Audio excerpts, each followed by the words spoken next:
What's up, guys? Your Daily Vanguard here. Welcome to the show. Today we're going to be talking about the Cardfight Vanguard tier list that I just created on Reddit recently.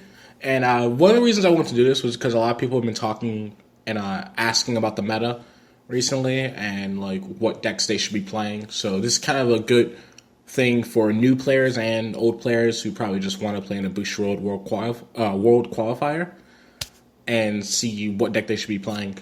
So I made a post on Reddit recently. I'll put a link to it somewhere below, and I think by the time I upload this video, it'll be like a week or so after. But basically, I'll just go through it right now. This list is based off of one, winning the Bushiroad World Qualifiers or doing well in the Bushiroad World Qualifiers. Every clan on this list and placed in their tiers are just based off of winning or doing well in the best of one. First off, best of one, 20 minutes, and getting to top 8, 2 out of 3 matches, 40 minutes. So keep that in mind when you think about these clans. I'm not here saying that Shadow Paladin are better than Royal Paladins or Aqua Force is better than Bermudas and stuff like that, you know. I'm just saying that in a best of one, these clans have been proven, their results have been consistently made to do better than other clans, you know. That's all I'm trying to say here. So keeping that in mind, let's look at the top tier clans on the list.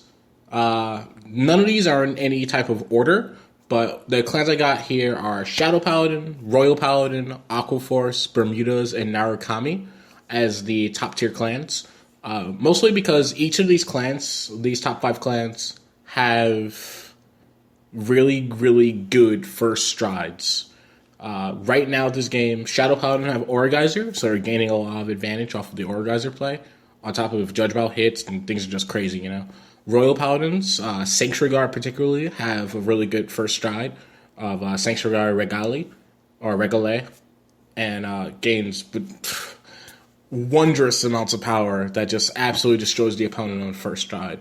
Aqua Force potentially can do a first stride play with Lambros. So I think that's an okay ability to do, you know. Sometimes it can win you the game depending on how your grade 2 game went. But it's an okay first stride. On top of that, they also have Socrates, which gives plus 5,000 during the third battle for an attack. So that's an okay first stride. You know, they have options for first strides that can actually do stuff without needing to hit and all that. Bermuda Triangles, Prisms have an amazing... I don't know why people don't particularly like the Prisms, because they do have a pretty decent grade 2 game as well. But they have a great first stride in Labrador, hitting for columns as great as, not as great as Sanctuary Guard, but pushing the opponent to damage, it can do pretty well, especially with Spica and Late and all those crazy combos with Celtic hitting. Yeah, you know, it's crazy stuff, man, crazy stuff. Next up is Narukami. Narukami Brawlers specifically have first striding of their Turbo, which does pretty well with killing fields, so you don't actually have to Legion as your first stride. You can just do your Legion's effect in a way through striding, which is really, really cool. So I think that's why, especially in this game right now, when all these clans have really good grade 2 games on top of having really good first strides, it doesn't really matter if you go to grade 3 first or second. That's what's so great about these 5 clans. Next up on the list are mid-tier clans. Mid-tier basically are clans that, in a way, do moderately well. Like, I see these clans getting top 8 at the most, you know.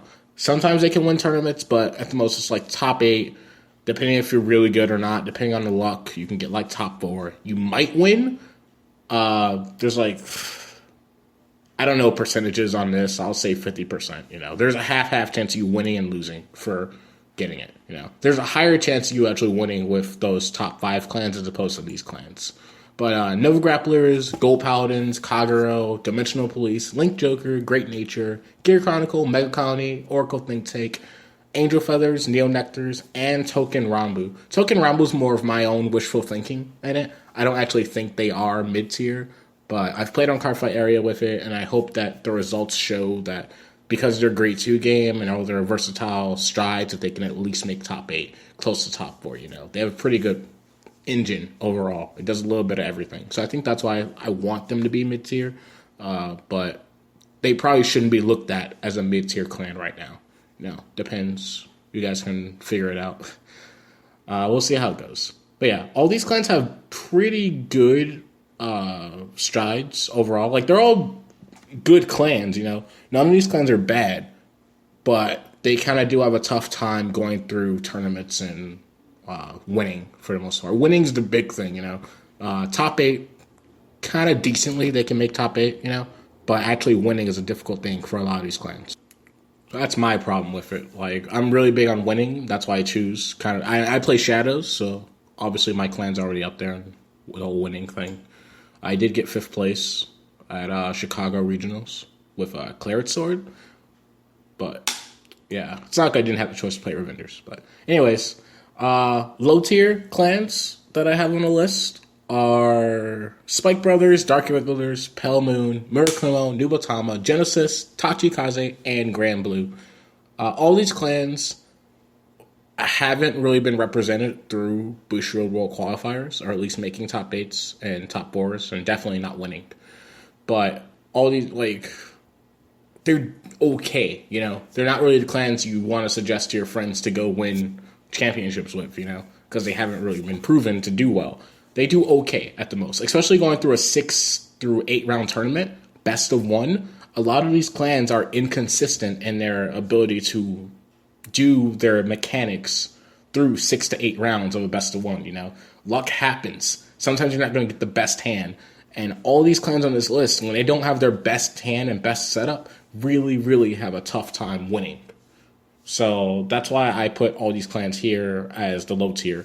And at the same time, you don't really want a lot of clans in the low tier spot. That's why a lot of clans do usually go in mid tier, because that's just how the game is. There's always that top of the heap clans, and then there's the mid tier, which is kind of everything else, and low tiers for those clans are just really unviable right now. And that's kind of where I see these certain clans going. They're good clans. You can still play these clans and do okay in locals and stuff. I just don't see them winning tournaments. Overall, guys, that is the list. That is my tier list for everything. If you guys have any questions, you can hit the comment button and tell me all your comments. I'll definitely be replying as much as possible.